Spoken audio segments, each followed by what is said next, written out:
of Real Biz Talk. My name is Rachel Branke, and I am really excited. Actually, I feel like I say that all the time whenever I have a guest, but I don't pick guests that I'm not excited to have on here. But you all will see real shortly why I absolutely love having this powerhouse woman that I'm going to talk to today. Why, like, it's all my worlds kind of combining, colliding. You can see the shoes in her background. When you hear the story, it'll all make total sense to you. So, Cheval, welcome. Thank you. What a kind intro. Oh, girl, so I mean, obviously, with the intellectual property stuff, which we'll get into kind of high level here in a bit, and just like the needs and the way that you pour into the entrepreneurial community for women that's my whole mission, right? That's all the things that I've done, why I've gotten into doing this podcast and being an attorney and a business coach. So I love it. I love it. Do you want to yes, I want you to do your own bio in your words, and then I'll kind of supplement that after. Sure. Well, I'm Cheval, and I'm the creative director at She is Cheval, which is a specialty women's shoe brand. Many people might know me from what I'm now calling a different phase of my life. I was a wedding dress designer, and I've formerly known by my birth name, which I cannot use to publicly identify at the moment or in any other business or commerce. So I've essentially had to rebrand and reinvent.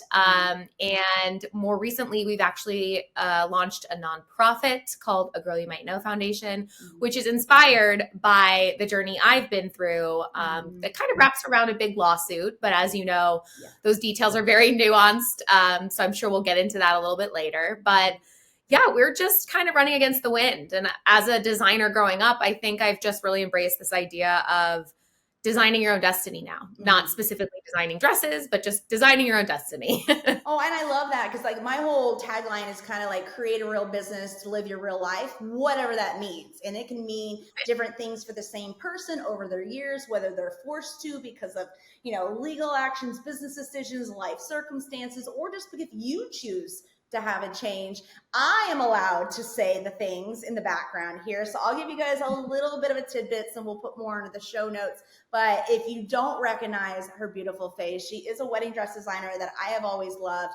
And if you go out on the interwebs, you can see that there was a big push-pull between the company that she was employed with as she was rising and becoming so successful. And as Cheval just mentioned, she's not even able to use her own legal name, like her birth name. She's not even allowed to use that anymore. And so as you see, this is kind of where all the worlds collide for me.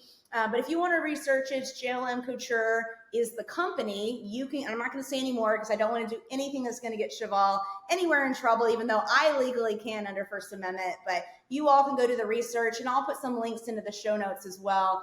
And so you can do some research on that. I do want to ask a couple questions, and these are going to be all what are publicly available online, Cheval. So it's more so, what did you learn through the process of getting in with this design company, creating incredible designs, becoming so successful, and then in the end, not even being able to use your legal name? Like, what are like one or two of the biggest lessons that you've learned that you think other entrepreneurs can learn from?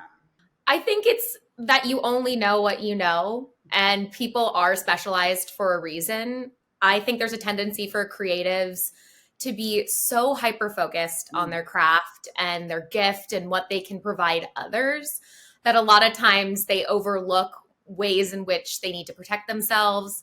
I'm somebody that really identifies with a good faith mentality and that most things are figure outable and it'll all work out, and I used to say I was a reckless optimist, and now I've kind of learned how important it is to be really, really responsible and that you can still have this enthusiasm and excitement and dedication to practicing your craft and becoming the best at it, while also having that little sliver of, I could have some blind spots. I could have some areas where I'm leaving myself vulnerable. And I think even as a positive person, learning how to negotiate for yourself. And if you don't know how, bring in advocacies or a mentor, or somebody that's just been there, has seen it, can know the possibilities of greatness, but also where there's exposure. And so that's kind of what I've learned big picture through it all. But I do think it identifies with anybody that, does feel like they made a mistake and that there are lessons to be learned. And it's really about learning from your mistakes. I mean, if you've not failed at something, maybe you're not doing enough, because I think failures are actually where the lessons come in, unfortunately. And maybe not everything's a lesson, but in this case, it was for me. It's interesting. You said the word about not being responsible. And I almost kind of feel like that's a personal holding on, not for you, just when people say I'm responsible for something, they're almost carrying that emotional load of it. And I almost want to say to you, and I'm going to say to you and to others that are watching this, just because you don't know the legal intricacies or you don't know how to navigate the business world is not necessarily your fault. You said it from the very beginning, like you don't know what you don't know. There are blind spots. So maybe there is responsibility in trying to figure that out. But also I understand, I built my stuff up from the ground and you just don't know. It's a dark path. And so that's where it's really important to lean, into the lessons that you learn, but also to the professionals, which we'll get to your nonprofit that's helping to fill this gap for entrepreneurs on the legal side of things. But I just want to give those listening, if they've been in a situation where, kind of like with you, they got into a business transaction, they didn't know how successful they would be, they were optimistic about it, they didn't know what they didn't know. And once stuff hits the fan, it's really easy to start being, oh my gosh, it's all my fault. I could have done this better. And it is what it is at that point. And Right. with my clients come to me, I sit on the phone, with them crying, and I'm like, what's done is done. Just like you said, what can we learn from this going forward? Out of what you've been through, besides, the whole idea of learning from your mistakes, what is one thing you've carried over from this whole thing with JLM Couture into having the nonprofit? I think when you go through something that feels like a form of trauma, or that you've been stripped down or broken down in a certain way, it's really hard not to feel a sense of revenge, in that, like, you've been hurt by the world, or like something happened that shouldn't have. And even in self-acceptance of, like, I take accountability for things I shouldn't have done. And maybe if I'd done something differently, or in hindsight, it's all 2020, you just get to a point where you realize that the best way to move forward is to find a reinvention for yourself, to find a new path forward, and not energize the past, but to think about the future and how you could potentially prevent it from happening to somebody else. And I think that's where the win is for me, because it did open a big dialogue on non-competes and non-disclosure agreements and things that can be interpreted in a certain way. And, like, again, people that are really specialized and really nuanced in the legal profession, they know a lot about the ins and outs of how things can be argued and interpreted. People like me have no idea really, and can't really fathom that why certain things happen the way they do in a legal environment. But when what's happening doesn't really reflect your actual experience, it can be really scary.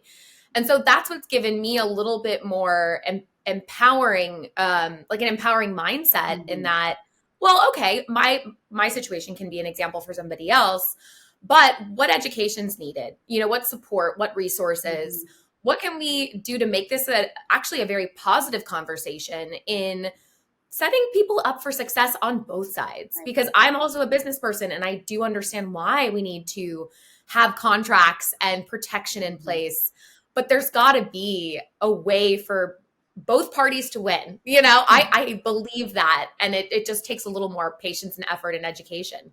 I'm glad you mentioned that about the trauma piece. I've never really thought of it in such a way. That was really illuminating for me just now when you said that, because I always try to impress upon the clients I work with, whether it's proactively or reactively, when an issue comes up, I always start and say, here's the legal foundation. You may be 100% right in the situation, but what kind of, I'll say these words now, I didn't say it before, I would always say, what is the emotional investment that you're going to outlay? Not even just financial, but like the emotional and energy investment here. But you said it, trauma and litigation, no matter what side that you are on the table, it feels very traumatizing. And I think for someone who hasn't gone through a situation like that before, it's kind of hard to identify, but I see it all the time. I have mothers who are just trying to protect their livelihood, single moms who are crying on the phone to to me because major brand has stolen their trademark and they're using it. And it's in those moments that I realize how important my job is, because I struggled for a long time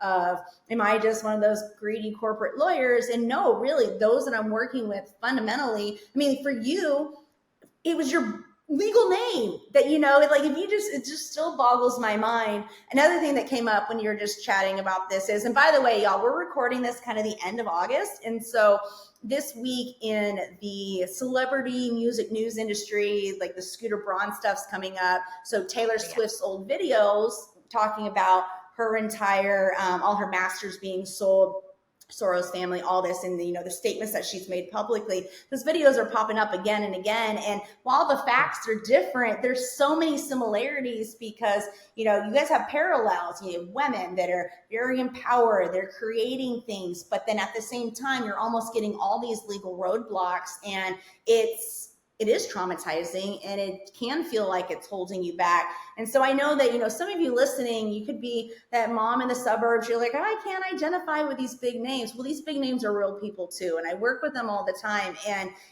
I actually see more issues happen for those of us that don't have access to huge legal teams. And, so when we see the stuff like Taylor Swift or what you went through, it's easy to read the comments and scroll past. I would just encourage everyone watching and listening to pause and kind of think, how would I handle this? And I think if you just sit down and really think about how much money you'd have to spend, how much time you would have to take away from your business and your family, and the emotional trauma, is it all really worth it? And so my encouragement with that, and what you're doing with your nonprofit, is the prevention aspect. It's getting the information, being able to prevent these problems, but then being empowered with knowledge. So I want to know in the timeline, and I tried to research all this online, but I didn't really put the timeline pieces together. With the litigation that's going on, the NDAs, I know you're not allowed to talk about a lot. At what point in the process did you decide to set up the nonprofit? Was it like as soon as it happened, you were like, I feel this injustice, I'm going to do something at some point? Or was it kind of later on, once you got your legs under you, that you were able to be like, okay, now I feel better, I'm ready to move forward? There was a helplessness almost immediately that I felt, because so much seemed beyond my control. Mm-hmm. And while I have a very honest constitution, and I felt like I was presenting my best foot forward, especially in a federal lawsuit, that just didn't seem to be the case. And the idea of being able to prevent, you just said the word perfectly, was something that appealed to me immediately, because I almost felt like there's no point in trying to treat the disease or whatever happened. I'm saying that very generally, something happened as in a disease, but there's no way for me to kind of figure this out. And so where can I put my energy into something productive? And I loved that idea of a foundation or a nonprofit or providing resources and education that would help prevent anyone from being in my situation. So trying to catch creatives and artists in the formative years of their career where they're really eager and they don't want to miss those big opportunities, but they also don't know how to show up to a negotiating room or a business situation where they know how to approach it and what to look for, and maybe what kind of advocacy and resources they might need to sign a contract or to sign a partnership, or how to protect their trademark or their name, or all these things. And so that actually came to me faster than any form of reinvention or business building or getting back out there. And so actually going way back, I posted something, I think in March of 2021, which was just a few months after the lawsuit had dropped. And I put it out there that I want to come out with, a nonprofit or something to help people never be in this kind of situation. Mm-hmm. And it was very positive in that, it wasn't meant to be oh, I have a solution to my situation. It's that maybe we can get ahead of this in the future. Do you think setting up the nonprofit was really therapeutic for you in dealing with everything else that was going on and is still going on? Yes, very much a give back mentality, because I really relied on the community support. It was the thing that got me through all of this. It was that I had people really supporting and really wanting to see me get through it, and be there for me. And I felt like I didn't have much to offer. I almost felt like too, I didn't have a lot of authority because I clearly had made some mistakes to get in that situation in the first place.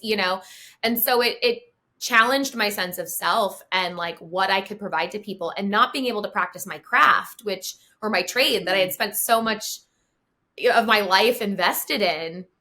I was like, well, what can I give to people, like to thank them or to make up for lost time or whatever. So like the foundation helped me. It was very cathartic. And now that we're in the building phase of it, I am relying too on the feedback and the participation from people and what they want to see and potentially get out of it. I want to bring this up, and we can cut this out. You let me know if we need to, because I definitely want to respect and honor and don't want to add any fuel to fire. But in your personal life, it's been stalled, certain things that you want to accomplish because of this legal, most specifically getting married. Yes, that's been put on the shelf. We've put it on the shelf. We're still engaged and even more excited than ever to someday get married. But I think given the gravity of the just financial toll, and a lot of the complexities within the case, which, my fiance is also being sued, so there's just a lot of moving parts, and the restrictions that I have on me right now too are just not very inspiring. And as a creator, like I love to feel like I can put all my effort into something. And, it's just made sense for us to put that on hold. And we don't feel victimized by it, to be honest. In fact, I think we are grateful that we're not in a situation where we do feel rushed, or that like there's a family member or something that we have to take into consideration that many couples do go through in like saying, well, we want to do this now, so, and we're on the same page. So I'm like, that's a huge blessing. And when it happens someday, we're going to be so excited. So yeah, but with, as you can imagine, with any lawsuit, you really do have to understand how it fits into the big picture of things. And, it can be very devastating to dwell on it.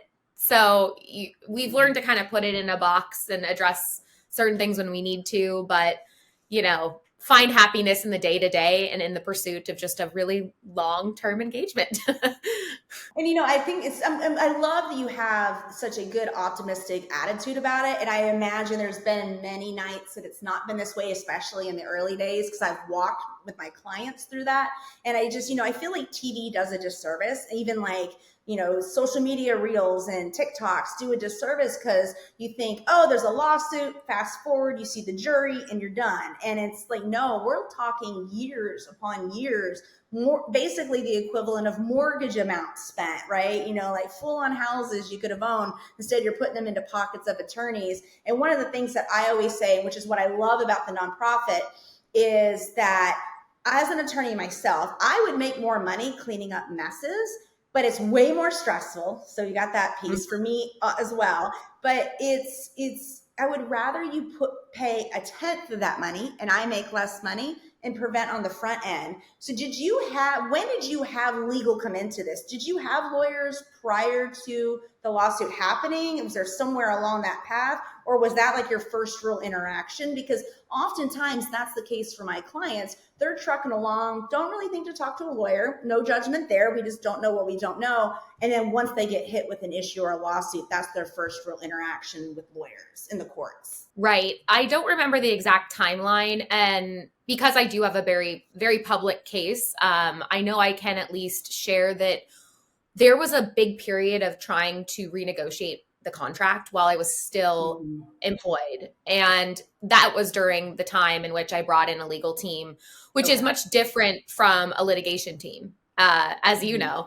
So there was like, I want to say it was a 1.5 year period of just, trying to figure out a way forward, to solidify a future. And then when the lawsuit was dropped in December of 2020, it was terrifying. And like, it was kind of like, oh my gosh, all systems go. I need like a totally different team, litigation team. And I remember the first litigator I had ended up getting COVID, and it just happened so quickly. We got an emergency hearing, and, we were still full blown COVID mode during that time. So there was a lot of stress and a lot of things moving very quickly.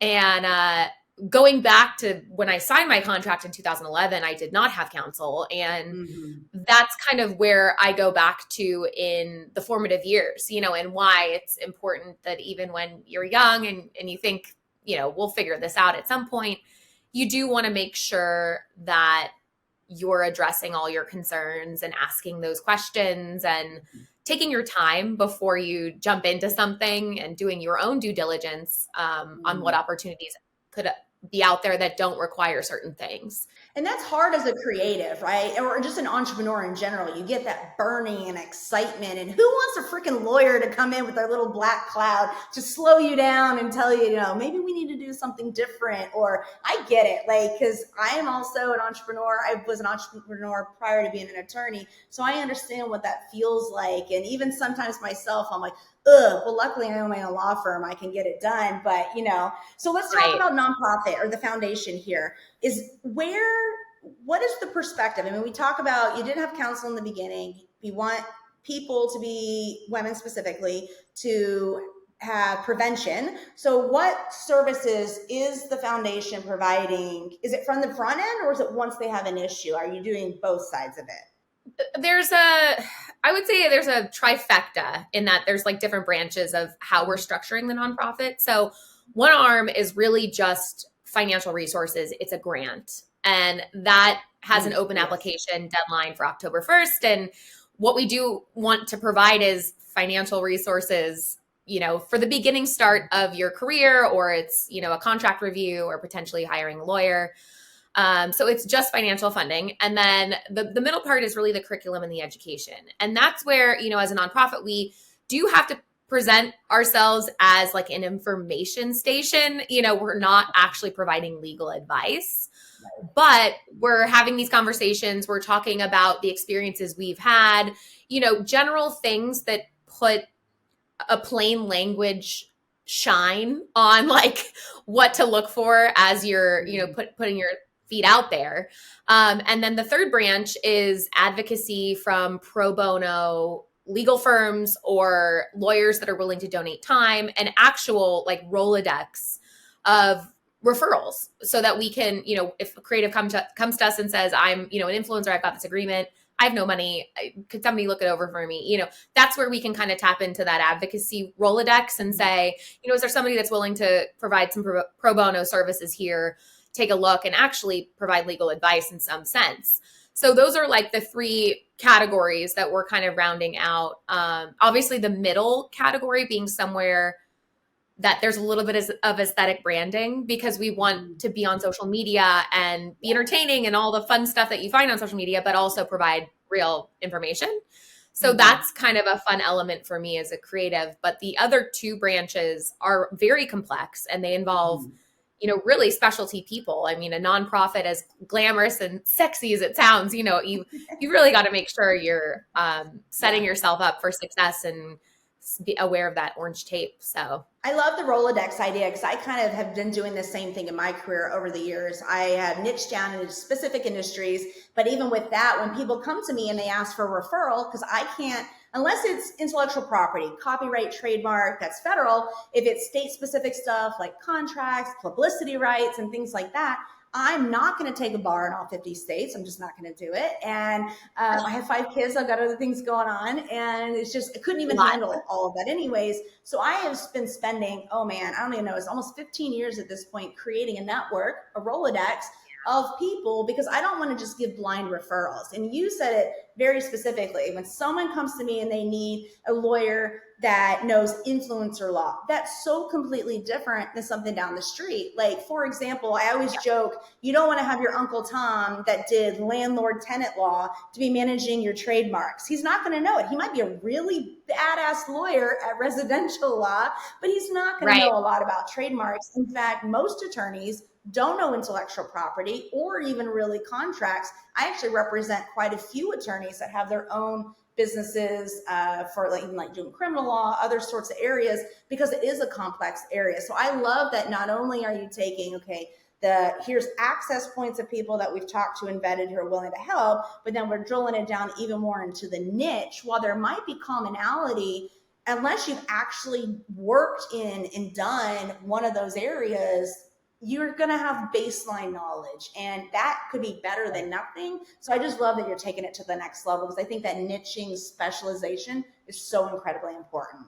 You think about lawyers like athletes, like they might be so physically in amazing shape, but like they're competing on the parallel bars versus like in a soccer game, so like you really can think of it that way, and how specialty they really are. And also the variables that come in between federal and state, like the laws they're different, and it's crazy to see how things are kind of interpreted, and then they base it on case law, and so much of case law can be contingent, so it's a very interesting and honestly creative profession. It's not black and white as much as people try to make it seem like it is. It just isn't. Oh, that's a quotable right there, because I tell people all the time that this is a craft, and they're like, you're just a lawyer. I'm like, but you don't understand, especially when you're working with entrepreneurs who may just be out of design school, or a mom trying to set up a side business.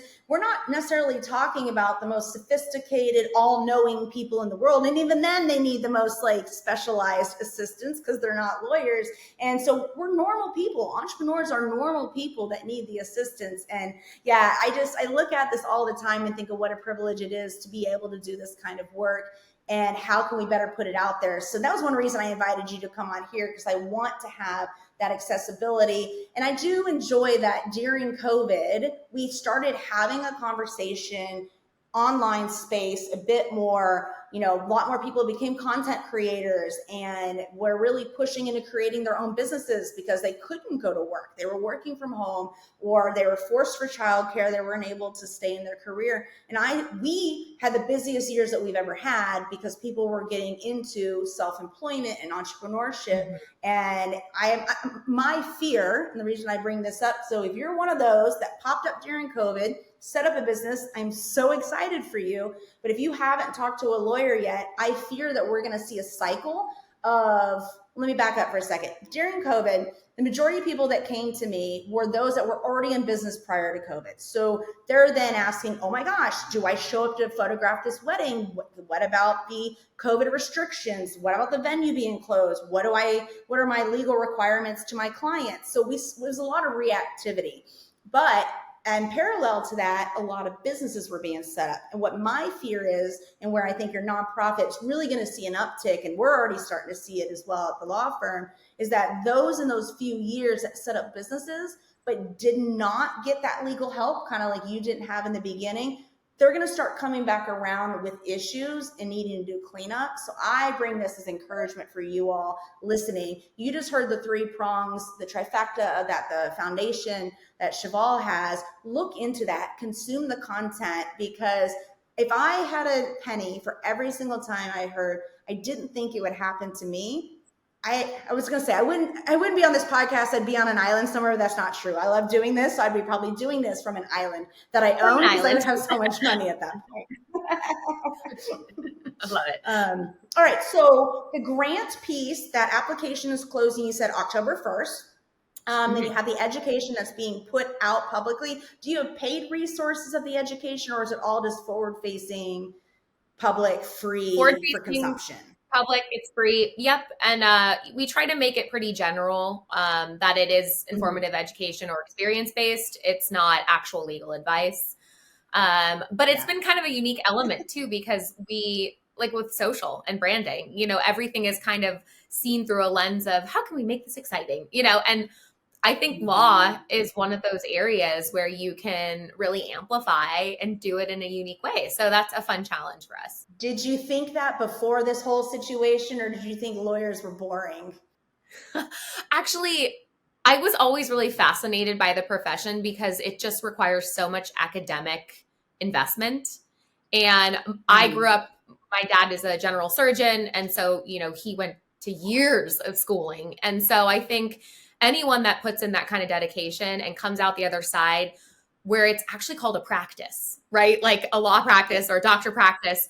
Like, again, it comes back to this athlete thing. It's like they are constantly training and constantly learning and constantly investing, their brain in something. And I actually look at it very admirably. But yeah, I love having this creative aspect to it now. And I think coming from an area that was very sparkly and romantic, I have a natural tendency to want to make it fun somehow, even though it's very serious, and scary in a lot of senses.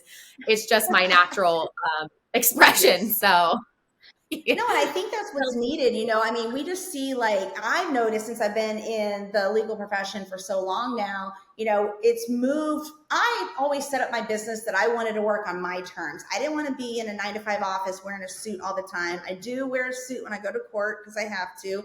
But other than that, I am like in leggings, I am in kaftans, I'm in whatever I want to be in. And for me, it was always important that I set my own rules for that.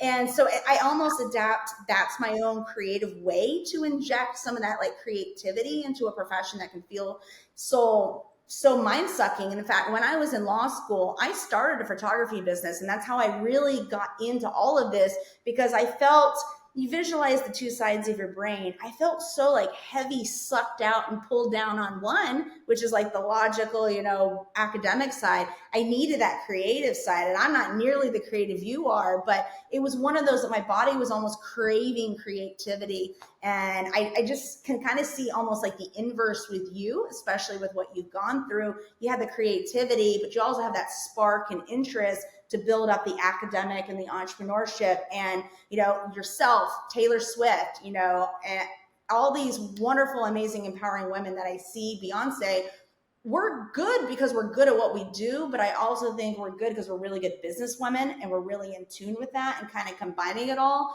is what is really important in order to make an impact. And I've just seen that. You mentioned, making it sparkly and injecting your personality, which you do fabulously online. It's even up the ante even more since COVID, right? Because everyone's online now. Everyone's looking at TikToks and Reels. If you're not doing one of those, you're almost getting left behind as an entrepreneur.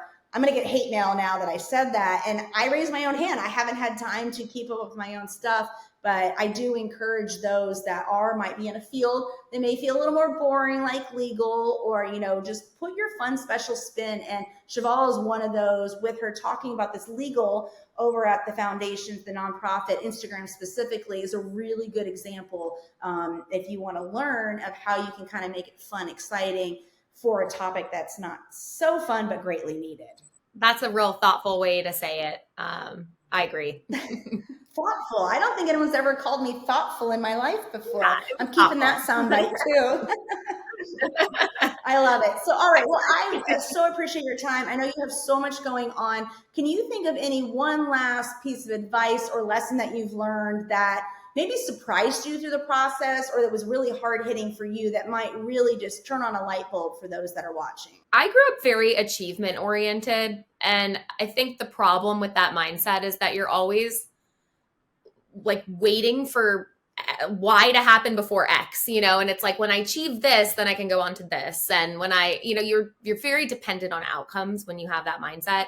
And in my journey, I've really had to force myself to be mindful and enjoy the pursuit, and say that it doesn't really matter what happens out there in the future someday. It's the now, and like what I'm doing with the resources I have and the situation I'm in, and being very, where focus goes, energy flows type of mindset. Yes, I agree. Definitely. Yeah. Yeah, it's like, the quote, I don't know if it's from like The Office or like one of those shows where it was like, I wish there was a way to know when you're in the good old days, like when you're in the good old days, And so sometimes I look at my fiance and like our situation right now, and we have a lot of blessings, and, we both feel our health is in good shape, and to take a moment of gratitude and be like, this could be something that one day we're like, this is the good days, even though there's a lot going on. Yeah. So, it's kind of reframed my mind a little bit on that, and not be so dependent on an outcome happening, especially in a lawsuit, because you just never know. It's interesting. I have shared on other episodes of my podcast, I've had traumatic events in my life, and I had a very similar like shift during COVID of that. I've always been achievement oriented, and I would finish like an Ironman. I wouldn't even be across the finish line, and I'd be going, okay, what's the next one? Like I didn't take time Right. to enjoy and bask in the satisfaction of what I just achieved. Or in the inverse, when, if something really bad happened, I didn't take the time to stop and go, what could I learn from this? How could I grow from this? It automatically was, let me fill this space with busyness. And, I don't know how old you are. I'm almost 40, and everything happens in the time that it's supposed to. But I almost am kind of like, God, I wish those events would have happened when I was 20. And if I would have responded in the same way I have now, probably would not have, the age. But I just think, how many years are wasted?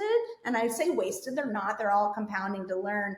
But definitely it just makes me sometimes go, man, where could I be in career in my life if I had learned from events sooner? But can't change it. It's not a movie. We can't rewind it. We can't move the chapters around, and you just got to do what you're going to do.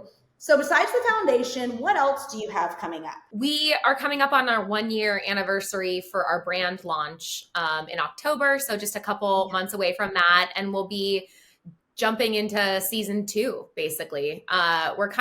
We took our time with our first collection because it was our first step, pun intended, into the women's shoe space. And for me, becoming a shoe creator and maker has been a journey in itself, learning this new craft and trade. And so I just said, I'm not going to pump out product. I'm going to start with a very, balanced assortment, kind of eclectic, but like get the feedback, take my time, learn fitting, learn all this stuff. And then when season 2 comes, we'll have a little bit more of a direction and understanding of what we're doing. But I always say, like, the best hack for entrepreneurs or business starters is to start. Like, that's the best hack I can give you, is just to like go for it and learn as you go, because there's going to be mistakes, things that you don't foresee happening. And the more you can get yourself out there and learn as you go, the quicker along you're going to be. You're going to wish you started earlier. Just as you said, with like, wish you would have done some of these events before. What deters us from starting are a lot of times the things we tell ourselves. And, coming up on our second, or, our first year anniversary and our second season, I'm just really proud of the work we've done. I'm proud of even our mistakes we've made, because we've learned from them, and you've got to start somewhere. So shoes have been an excellent product for us to move forward with. So that and the foundation. Those are the big I love things. you said that. And I probably should have asked that question earlier, because that's a really good example of pivoting. One of the conversations I have with entrepreneurs a lot is they're afraid to pivot. You kind of were forced. You were forced by the courts to have to pivot in life, But sometimes, I work with, as a business coach too, I work with entrepreneurs who are just like, I'm just not feeling wedding dress design anymore. I'm just not feeling it, but I've made a name. I don't want to have to be pushed out of my comfort zone. It's scary financially. Starting over with shoes? Oh my gosh, I don't know the first thing. That's not you. I'm just imparting as an example of what I hear. And oftentimes it's that kick. And I've said it before on other podcasts. One of the things that I appreciated about COVID, which I know sounds really weird, and I know it's a really horrible time for many people, but I think we have to look for the silver linings, is that it did push a lot of, especially moms that I work with, to take that step to get out of corporate world that they don't like, to be, pivot and try and learn something new. So I love that for you, because I almost like, as much as I loved your wedding dress designs and everything, now I'm like, shit, how amazing are these shoes? Like, as you progress, how more amazing are they going to get? It just sucks that you were forced into it, but I love seeing the excitement in you for it. It's awesome. It's almost like like you said, a new season. I love the way that you put that.